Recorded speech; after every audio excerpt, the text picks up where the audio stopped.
Hi everyone, good day, ladies and gentlemen, dear colleagues. On behalf of the Future Armenian Initiative and Austrian-Armenian Forum, I would like to welcome you all to our panel discussion on the topic of effective cooperation between Armenia and Armenian diaspora. My name is Sona Tsaturyan and I will be your today's host, your moderator. I'm the co-founder and the board member of the Austrian-Armenian Forum. I will talk about it later a bit. And just quickly, I would just ask our listeners and viewers on Zoom maybe just to mute their microphones. And of course, if you have any questions, just put it in the chat or in the comment section on Facebook Live, and we'll pick up the questions and hopefully discuss it in the panel afterwards. And I suppose we'll have also a couple of words about the Future Armenian initiative from Talar, because she's the co-founder and she's today with us on our panel. Maybe a couple of brief words on the Austrian-Armenian Forum, because as I said, I'm the co-founder and the board member of the Austrian-Armenian Forum. Founded last November, our goal is to act as a bridge builder between the two countries, Armenia and Austria. And we want to do it by organizing and co-organizing these kind of events and providing a platform for the exchange of ideas, and at the end of the day, to strengthen the cooperation in the fields of politics or economics between these two countries.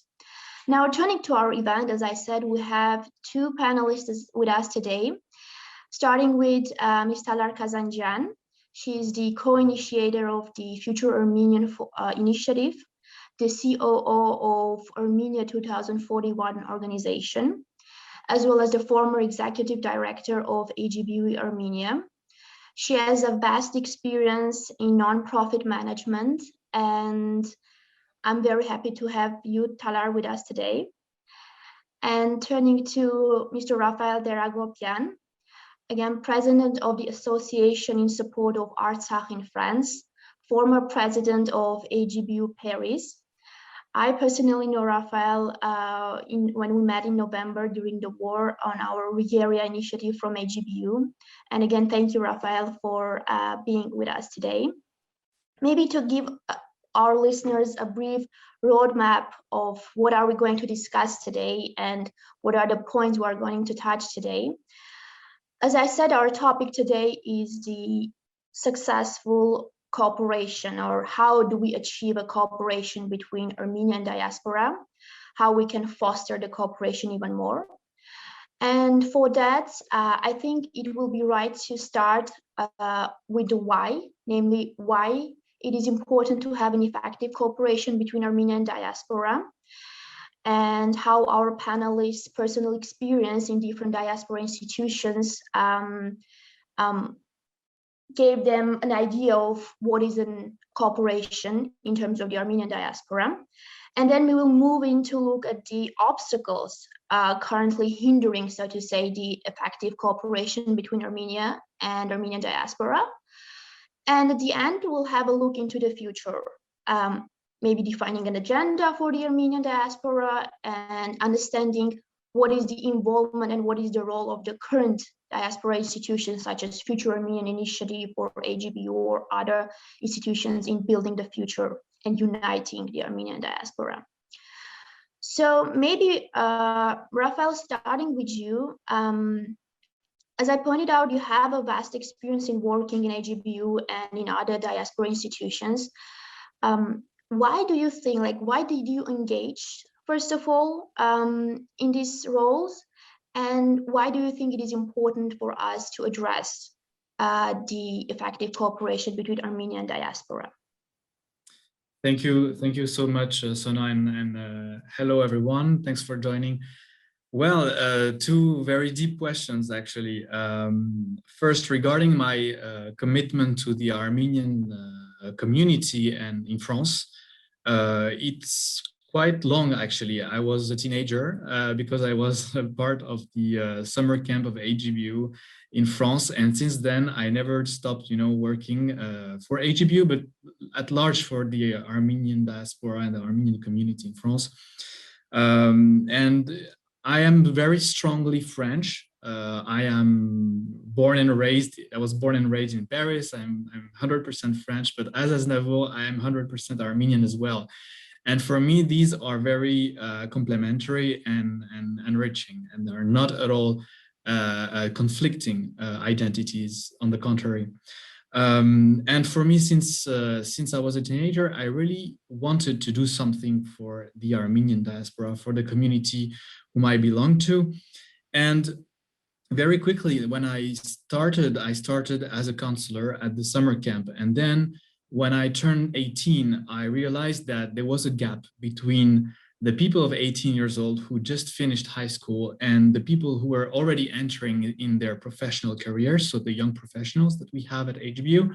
And between them, there was a complete gap, and all the friends that I had, all this youth was totally, free, but without any frame, any organization or specific program for them. And that's where I wanted to create, and I did create AGBU Youth Paris, which was really the branch for youth before turning to the young professionals. And it worked well. And based on that, I was able to create then a program, which is called Armenie Terre de Vie, so 10 years ago in 2011, which is still nowadays working, and I'm very proud of that. And this summer, they're going there for, again, for a campaign in Armenia.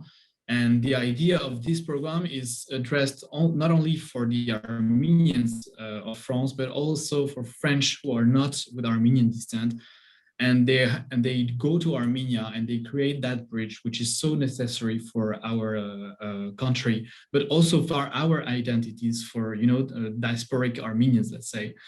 And this program is very interesting because it's focusing on education, also health and environment. So we focus our actions basically in schools, in the countryside, in Armenia, in Tavush, or even in Berzor, the first time, which is Lachin.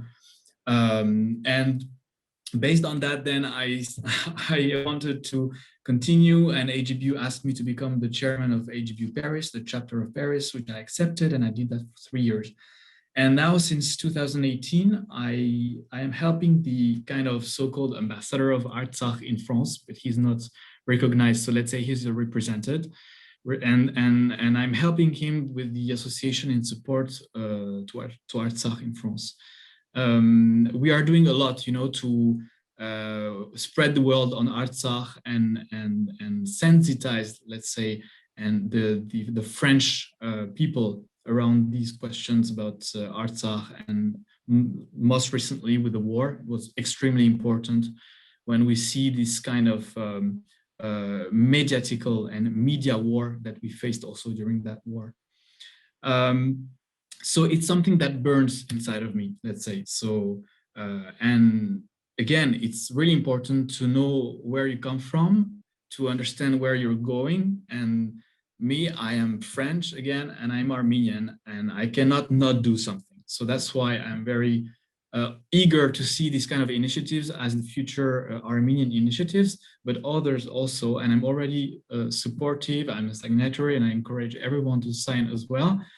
And again, it's so important because the country that we have, Armenia, the Republic of Armenia, and I won't be long because Talar also needs to share her thoughts, but the country of Armenia itself cannot be sustainably, let's say, we cannot expect a future for Armenia without its diaspora. And today, as well, we cannot see, I think, a future for the Armenian diaspora worldwide if we do not have a strong and powerful Armenia to be proud of, So it's in both sides, in both senses. And if we do not foster both the diaspora and Armenia, we are going to struggle again and again, Whereas what happened recently with the 44 days war in Artsakh needs to be a kind of electroshock to the entire Armenian community worldwide.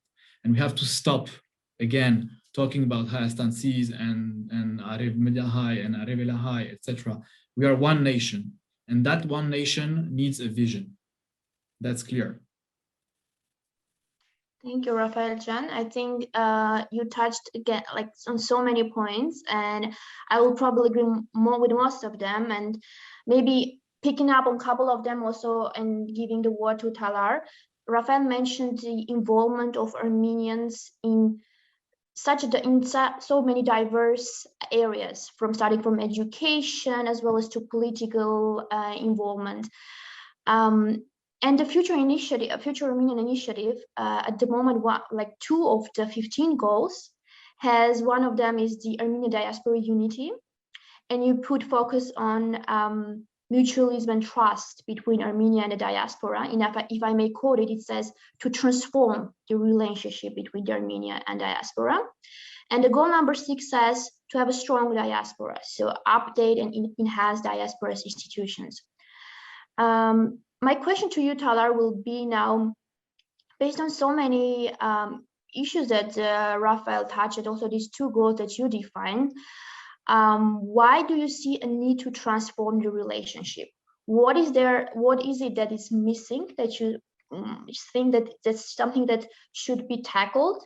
That's why we have to transform it. And was it based on the latest experience of Artsakh war, or what are these problems that we had, well, way behind, like before the Artsakh war? Well, first of all, thank you so much, Sona. Welcome, everyone. I'm very happy and really glad to be on this panel with you and with Rafi, that I know from a very long time. It is very important for the Future Armenian Initiative to engage as many young talented people from around the world to understand their thoughts, to get an idea about how they see the future, what are the ways they see, the ideas and solutions to some of the problems that we have. So therefore, I really hope that this could be an example of future discussions and panels that we can organize with as many talented young people as possible from around the world. Sona, if you allow, I just want to go back and tell you a little bit more about the initiative itself in a few words, and then it could lead us immediately into talking about some of the points that you just mentioned. So this initiative was born, it's true that it was born because of the war, but in a way, it was not only the result of the war. The whole atmosphere in the past few months, of course, it was really, a lot of people were feeling a lot of emotional, trauma overall, not only in Armenia but around the world. But even before that, Armenia 2041 as an organization, I want to talk a little bit about it.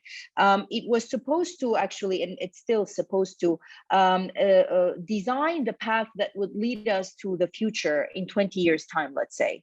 And that's one of the reasons why this organization was founded. But then when the war started, the attention shifted a little bit. And instead of starting to design projects to put them forth and to start implementing them, like, for example, there was a plan to start a Future Today fund, which is a vast investment fund, could be quasi-sovereign, could be completely private. We're still looking at it, which was supposed to bring in something like $3 to $5 billion into Armenia's economy to revive a lot of the sectors, etc.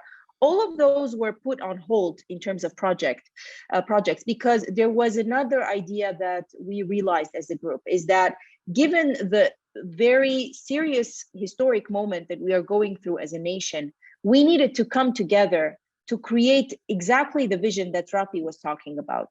Not just a state vision, not just a country vision, not just one organizational vision in the diaspora or 2 organizations, not a church vision, the national vision. The vision of this global nation, basically. And this vision requires an understanding and the ability and the willingness to look to the future. But as we realized, and in the unfortunate circumstances after the war, there was not enough appetite, and there was such a situation where people, up until even now, people are reluctant to think about the future. Things are very much unknown, things are unstable, unclear. And that is why this initiative was designed in a way where it could actually start talking about the future. It could stimulate discussions about the future And it wasn't necessarily supposed to be, for example, these are the only 15 goals and that's it. We're not going to talk about anything else. This is the way it's going to be. It's not instructive.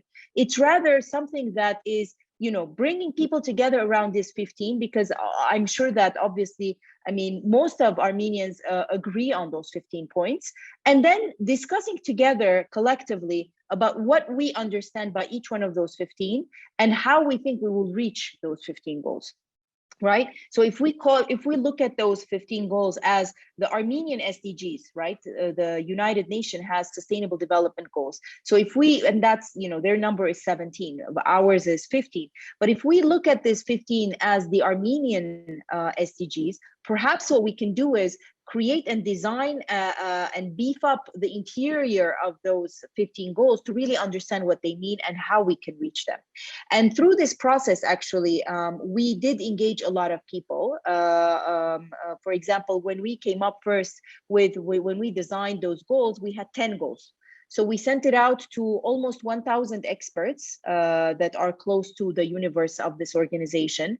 And we got back almost 400 people's feedback, which we incorporated. And based on this feedback, the number grew from 10 to 15 goals. So basically, we understood that there were elements that we were not taking into consideration, which we should.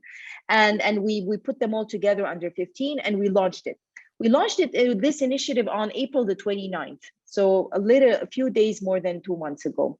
We really did not know, we did not have any expectations as to what would be the reception, how receptive people will be about this initiative. And I'm very happy to say that we have passed 60,000. We are growing by the day. We are having discussions, as many as possible. Some of them open discussions, public ones, some of them offline discussions, depending on the topic, and trying as much as possible to engage individuals, experts, regular people, young talents, as well as organizations, because at the end of the day, it is very important that once this, at the end, this Future Armenian initiative is a campaign, if you think about it, right? So it has a starting date and it will also have an end date.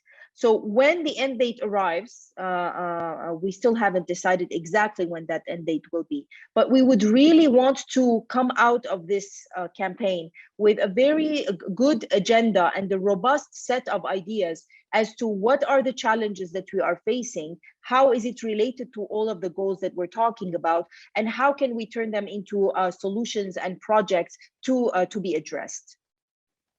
Now, let me try to answer the specific question that you asked, Sona Can.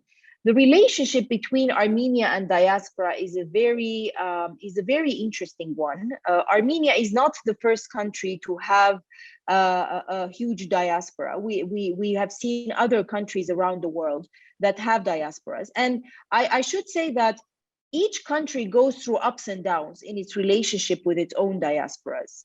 There is no magic potion. There is no secret recipe.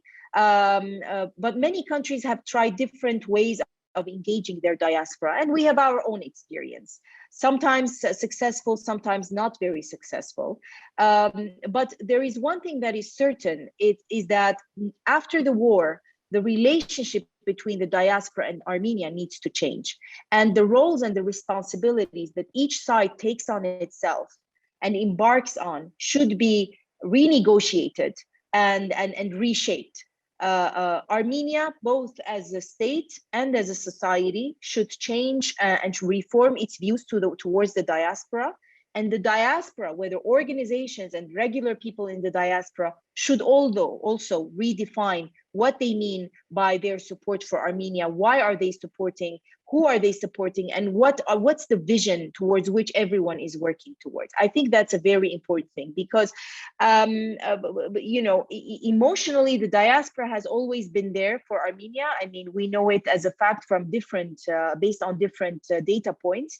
One very important data point is that you still have $2 billion of remittances coming into Armenia from the Armenian diaspora every year, which is a wealth that none of the other regional countries could boast.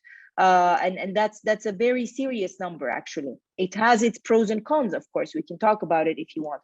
But what I want to say is that when redefining this relationship, we have to bear in mind that we are in the 21st century, that the world is so interconnected that it's really not necessarily very important where you live in terms of your locality, physical presence, versus where you belong or where you want to belong, right? So those are all very moving, understandings in the world today. And we as Armenians, we have to benefit from them as much as possible, meaning that the diaspora should be very, very well connected and interconnected at a deeper level with Armenia itself and a lot of the processes happening in Armenia. And Armenia itself as a country should come out of its isolation through the diaspora and become a really big part of the movements and the trends that are happening in the world today.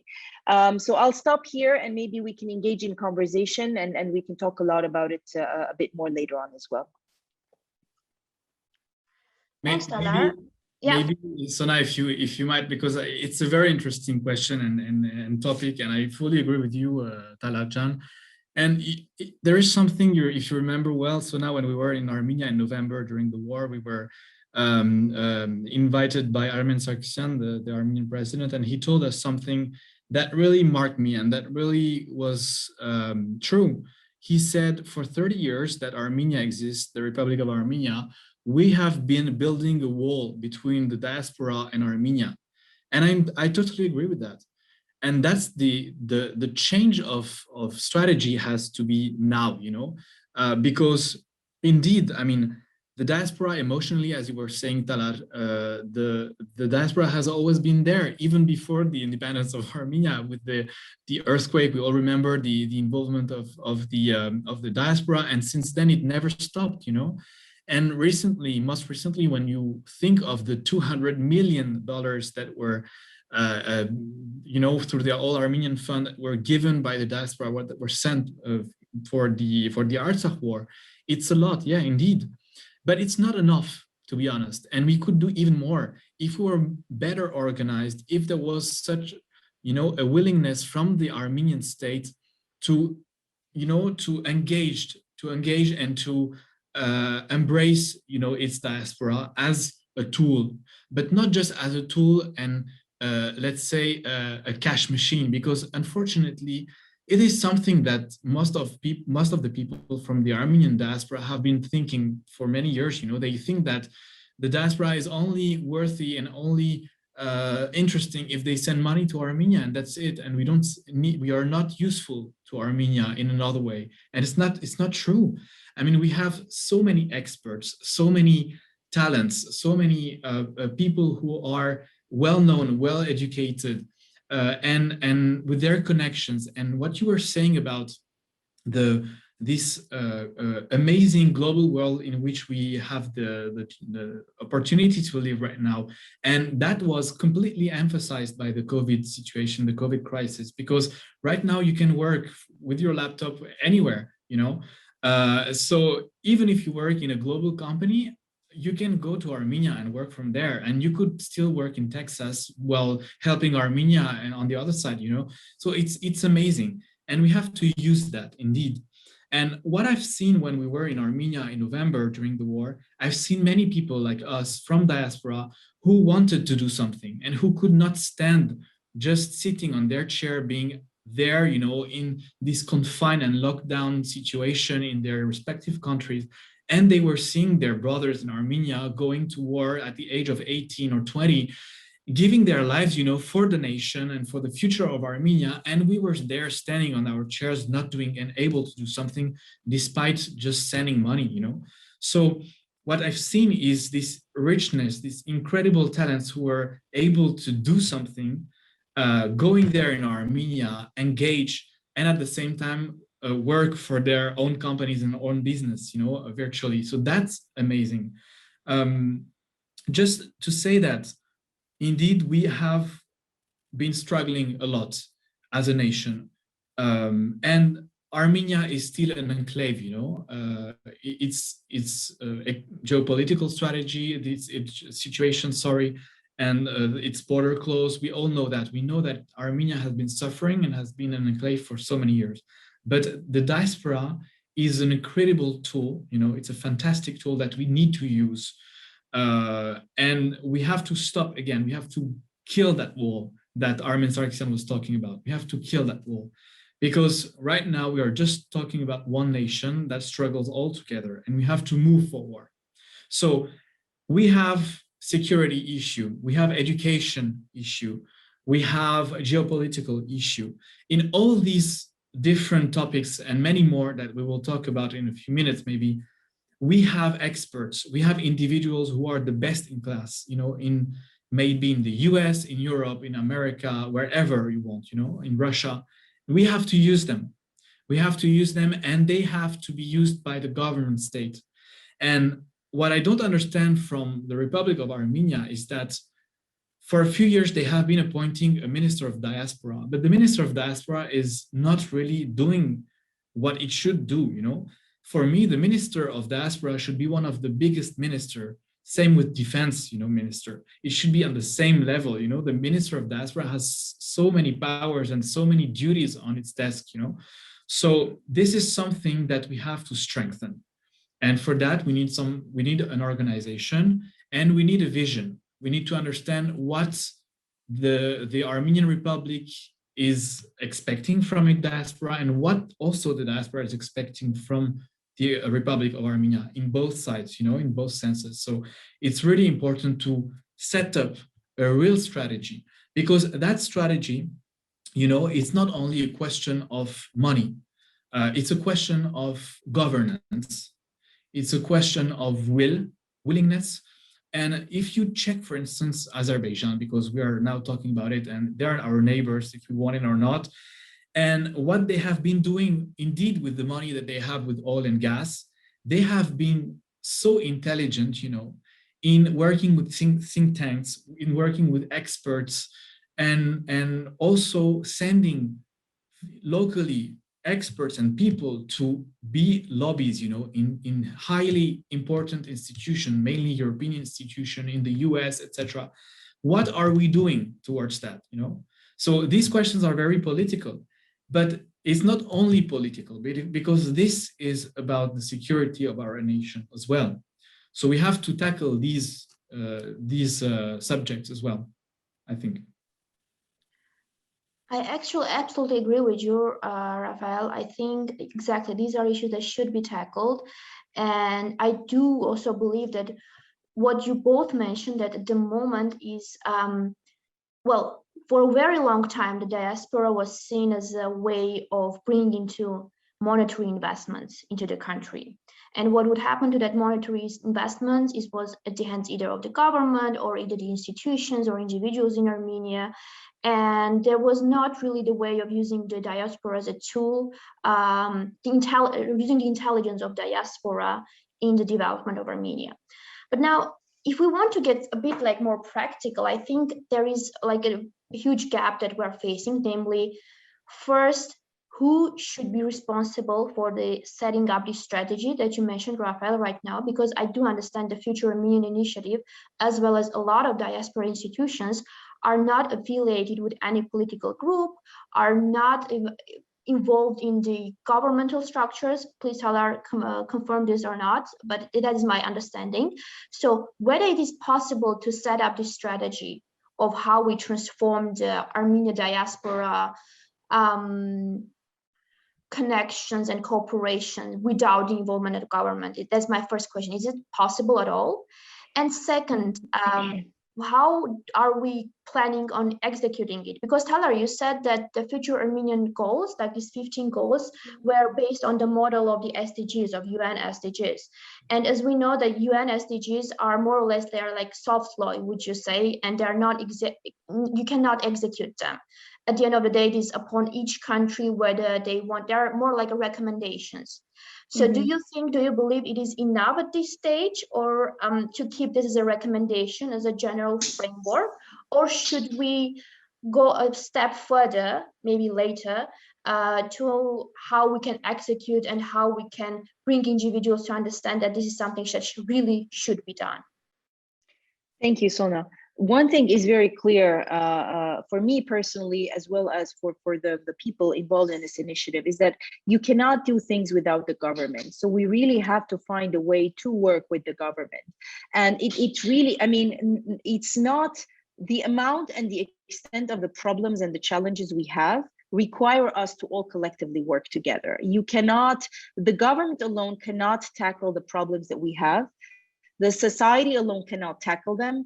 Definitely the diaspora alone cannot tackle them. So we need to come together and to really understand that by complementing each other, we would be able to reach and to solve all those problems, because they are huge and really big and really systemic in a way. Systemic in the sense that it's systemic in the sense of the state, systemic in the sense of the society, and systemic in the sense of the diaspora itself. I mean, we really, as Rafi was saying, we really have to consider this situation we are in after the war as a wake-up call and as a ground zero to start working towards a much better ecosystem for the Armenian nation overall. Because everything that we thought was okay or doing well turned out that it was not, basically, right? We have huge issues with our institutions, whether it's the state institutions, the societal institutions, everything related to institutions has a problem. We don't have a state thinking mentality.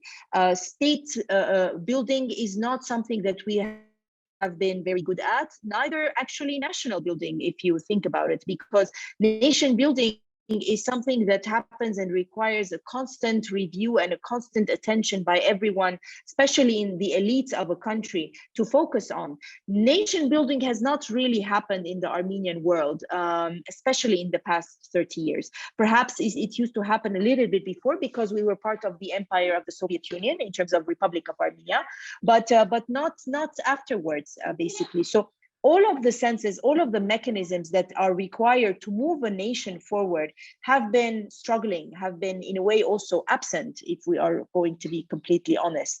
And those are the things that we need to work on, basically.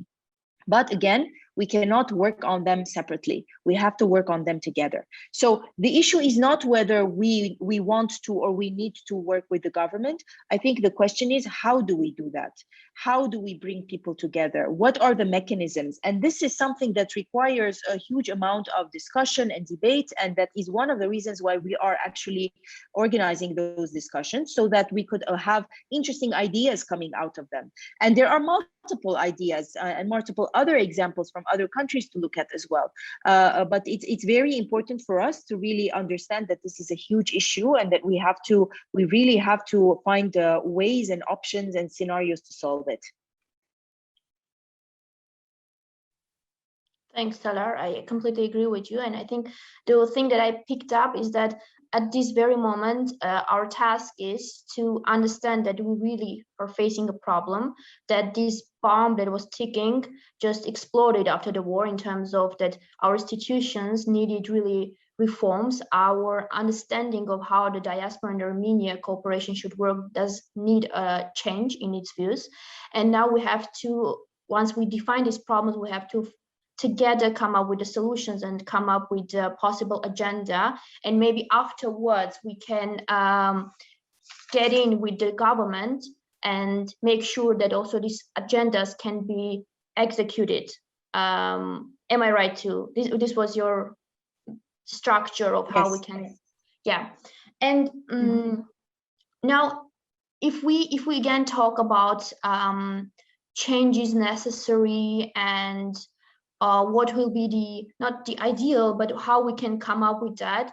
Raphael, maybe you can tell from your personal experience, how do you see the effective cooperation between Armenia and diaspora? What is at the moment that we talked, what do you see at the moment that is not working, but in your opinion, how should it be, like in more practical terms, rather than just that we have to be with mutual trust and understanding, but in practical terms, what each person in the diaspora should take care of, and what is the role of Armenians living in Armenia in that process? So it's a very difficult question, and I don't have any pretension or to have a secret recipe for that. There is no secret recipe, as Talar was saying just before, but there are solutions. I believe there are, and it's true that there are many other countries like Armenia who have a diaspora, and most of the time we use the example of Israel, even if the situation of Israel is very different, because the state of Israel was created by diaspora, which is quite slightly different with Armenia, which was already pre-existing and was really like the reminiscence of the Soviet territory, the Soviet Armenia. So there is for sure a kind of gap, you know, and we have to fill this gap. And the first thing is trust. You know, if you build trust, you can do a lot of things. You can do a lot of things. You can move mountains. But to build trust, you know, you have to have a government first that is 100% ethical and non-corrupted, you know. So again, I'm coming back to politics, but that's very important because the diaspora is expecting a lot from that. And I'm not going to enter into politics here because it's not the purpose, you know. And I'm not either for Pashinyan or against him. I don't care. You know, what I care about is the nation, and it's Armenia first. Because governments, they go back and forth and they don't last, you know. But what lasts is our land, it's our nation, it's our culture, it's who we are. And that we have to cherish it and we have to foster it. So at some point, what I can see as a spectator, you know, what I can see is that the last elections, giving again Pashinyan a credit for a next mandate, is quite interesting, because despite the war, despite what happened, despite the fact that he lost, you know, in front of Turkey and Azerbaijan, the people of Armenia is still trusting, you know, is still giving their trust to that person, because he is trying to I think he's trying a bit to shift the tendency that we used to have for the past 30 years that was totally locked Armenia and corrupted Armenia. To be fairly honest with you, I'm not, we have to be honest with ourselves and to see what are the issues and to see what are the problems to solve them. And that was a main problem, corruption. Because if you don't have corruption, then you can start rebuilding trust. You start rebuilding trust for investment, okay? Entrepreneurs that will go there, either Armenians or non-Armenian, and it means money, it means finance, it means economy, it means also, it brings the Republic of Armenia the means to start building a strong nation, and then to tackle all the defense issues, the security issues, the geopolitical issues, and so on. So you need to first rebuild that trust between diaspora and Armenia. And to do that, I truly believe that we need a sign also from the Republic of Armenia. Because from now, the diaspora has been always present, and again, it has been. But now I see a kind of reluctantness, you know, like something, a kind of, people in diaspora are saying, like, we have done so much and look what we've lost. Like, we have been giving to the All Armenian Funds billions of dollars for years to build the roads, you know, in Artsakh, to build the infrastructures, to build the power plants, etc. And what about it? Now it's in Azerbaijan, you know, most of it. So we need to have a clear strategy. And I believe that every Armenian in the diaspora shall have the citizenship automatically. That's the first thing. Automatically, every single Armenian needs to be Armenian and to have the citizenship. So this is for Armenians who left Armenia in the recent years, you know, the recent 30 years, who left Armenia. These people should automatically get the citizenship for sure. But the previous diaspora, the diaspora or the people who are like me, like from Lebanon, from France, from Syria, from everywhere, from the US, etc., these people who want to be able to have the citizenship, today they can do it because the policy is quite more open than before, you know. So we can ask for the citizenship, the Armenian citizenship, but it's not enough. It needs to come from the Republic of Armenia. It needs to be a call, you know. We call our fellow nation, we call our fellow Armenian nation to get the citizenship, because once you get that, you know, the numbers are very critical. We have less than 3 million people in Armenia, which is nothing. It's a city. So we have to tackle this demographic issue. Then if you give also all the Armenians the ability to have this paper, it's not only a paper, because citizenship means the power to, you know, it strengthens the bridge between diaspora and the Republic of Armenia. So you bring the opportunity for these Armenians around the world who have maybe little links with Armenia to go there, to spend their holidays there, maybe to buy a house there, maybe to go and live there for a couple of months during the year, maybe to totally settle there, because there are many people from diaspora now that want to go and live there, you know. So it's amazing. And once you create that, already you start creating trust, but it's not enough, because citizenship is not enough. You have also to have an institution in Armenia that collects money from diaspora that is 100% irreproachable, you know, that is 100% ethical. Once you get that, and once you know where the money goes, etc., when you have transparency, this is key, then you build trust as well, you know. And finally, I also, again, I believe that we have resources, we have talents, and Armenia needs to focus on 3-4 main strategic things, you know, agriculture, cybersecurity, or let's say IT, and artificial intelligence, of course.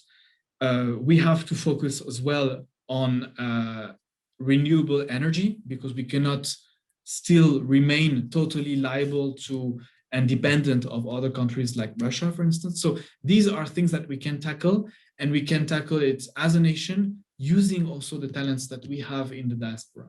So as the Future Armenian is doing, like trying to catch the attention, catch these talents, catch these experts around the world, it needs also to be in coordination with the state to understand what is the strategy today of the state, you know, and how we can face the different issues that we have to become a strong nation, to be proud of.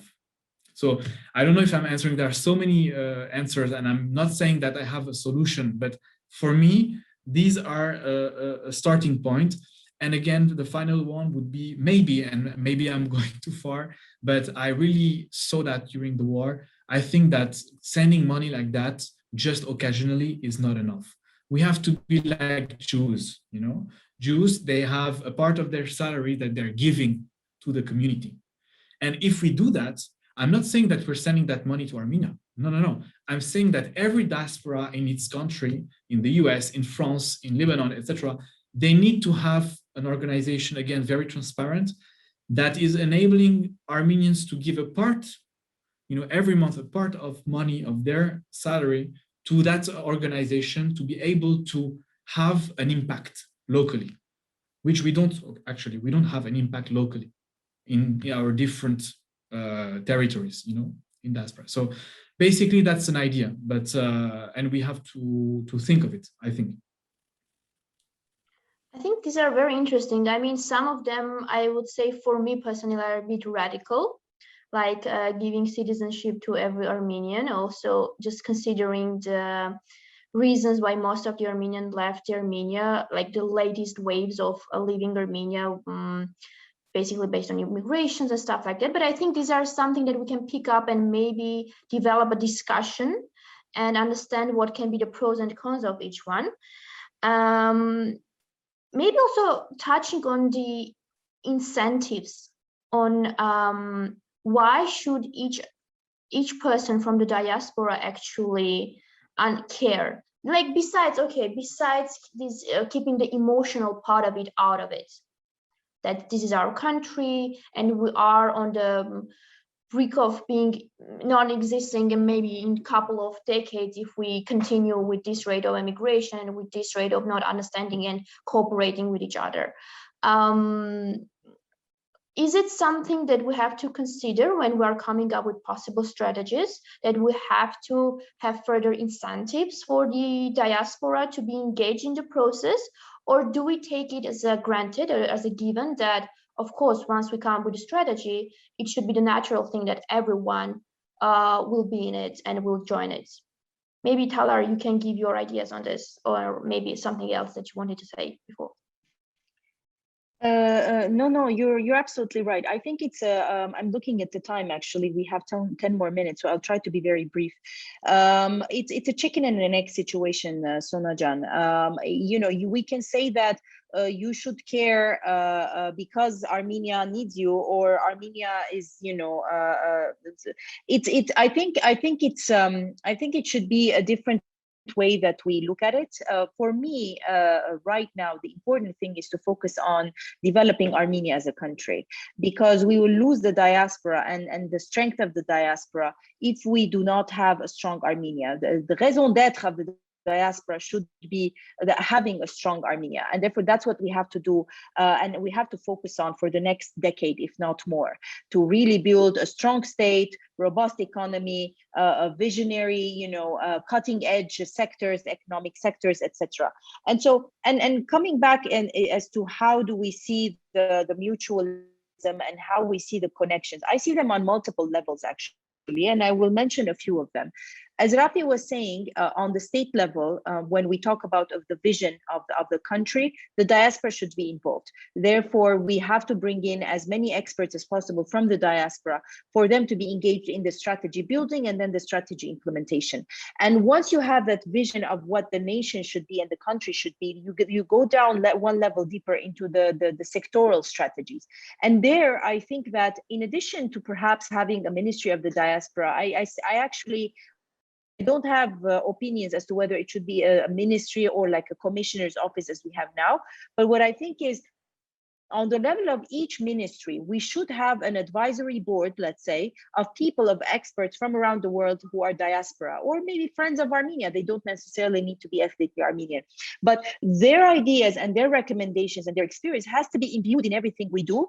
And then based on that, we would have to build our strategic, you know, sectors, which are those, for example, definitely agriculture, definitely high tech, for example, definitely a few others, right? Maybe healthcare, education. Those are very important sectors that we have to focus on. And so those are some of the very strategic level engagements and mutualisms that I see on the state level. On the society level, and sorry, on the civil society level, we have a lot of organizations in Armenia these days, because I have seen a bubbling up of civil society organizations in the past, let's say 6-7 years, but also specifically most recently in the last few years. And a very interesting point, which is very, very positive, is that there's a lot of people from the diaspora now who are connecting directly with NGOs. A lot of people did support, whether through their expertise and mentorship, some of those NGOs, and a lot of them support financially as well. But it's a very interesting, because it adds on a layer to the level of relationships. 30 years ago, there were not these types of society to society connections, let's say.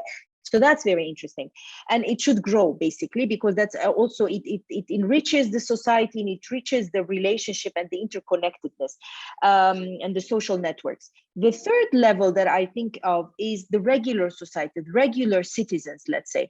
Rafi and me are very good examples of why we are engaged today. It is because we were engaged from a very early age on, whether it was through our, we were both AGBU, so we were in both, I was in AGBU schools in different countries that I've went to. I've been to AGBU camps. I've been to trips to Armenia through AGBU and other, youth organizations. Those level of relationships are extremely important. And to be very honest, a lot of the friends that I have today, I have gained them through those camps, through those, youth related years, and especially through some of the trips that I've made to Armenia when I was a teenager and then a young university student.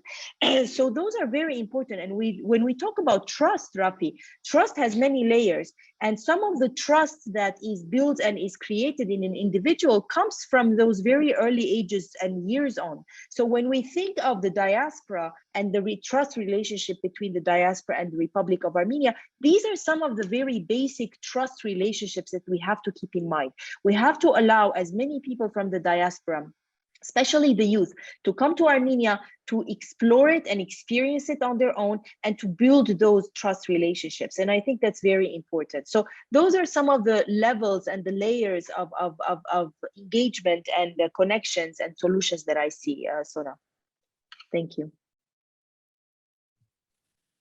I fully agree, Talar. No, that's true, and it comes from a very young time, you know, and this connection between the youth in the diaspora and Armenia, it's extremely important. Just coming back to one question that you had, Sona, about do we need the kind of incentive, because, or are we building that trust only on emotions? It's a very, very important question. Me, I'm 100% emotional when we talk about Armenia, of course, and I think it's the same with Talar and many involved Armenians throughout the diaspora. Of course, emotion is very important, but emotion is not enough. If we want to catch and captivate and bring people from the diaspora and experts to Armenia, we need to attract them. And people need a good incentive. Okay, it's very, very important.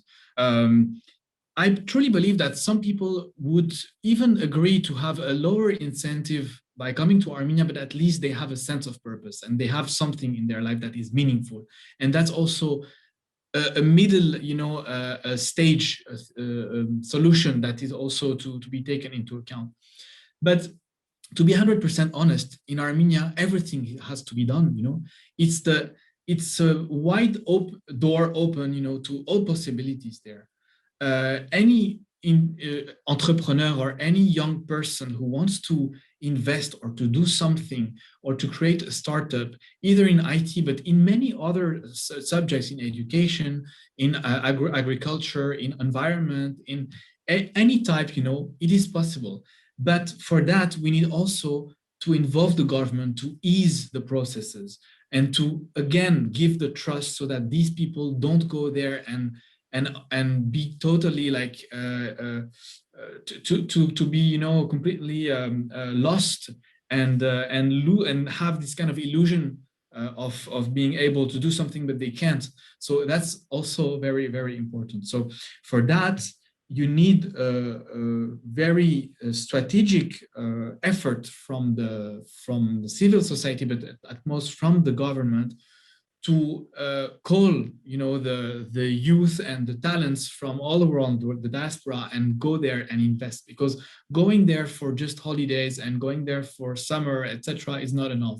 Spending money just you know, around restaurant and do sightseeing is not enough. Bringing your friends, non-Armenian friends, to Armenia and do sightseeing is a lot, but it's not enough. I think we need, again, to bring money, to bring the economy, to bring investment in Armenia. That's the only way to make Armenia a rich country and a strong country. And then we will be able, with this kind of stuff, to be pioneer, because we have brain, you know, that's our strength. Our strength is that we have brain, we have intelligent people, and we have workers. We have people who like to work and who are very loyal. So all this combo, all this cocktail is an incredible cocktail to make Armenia a great country and to make the Armenian nation a great nation, really. But we need, you know, indeed, we need some incentives on each side, and we need attraction. And attraction is indeed very, very important. Sona, I just want to mention one thing, sorry, very quickly. Sure. Rafi, for your information as well, we commissioned a big report about the macroeconomic situation in Armenia and some deep dives about some strategic sectors. And it is ready, actually. Hopefully, we will be able to upload it on the website very soon and let everyone know. But it has very, very interesting information, some sobering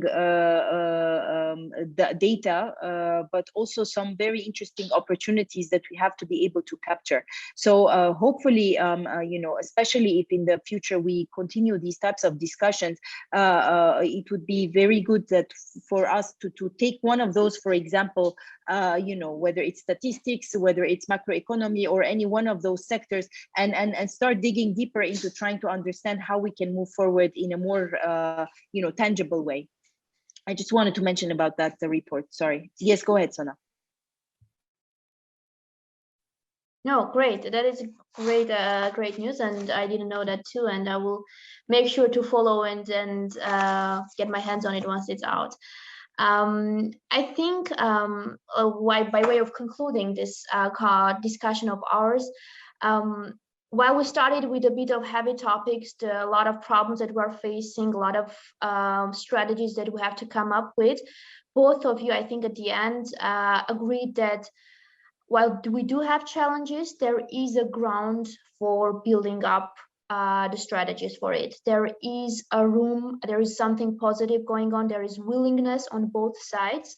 And of course, while we cannot expect 10 million of people is willing to work on something at the same time, I do believe that only on sectoral level, as you said, only on the individual level, even doing a little small changes, Talar, can have the snowball effect and can bring the change that we do need.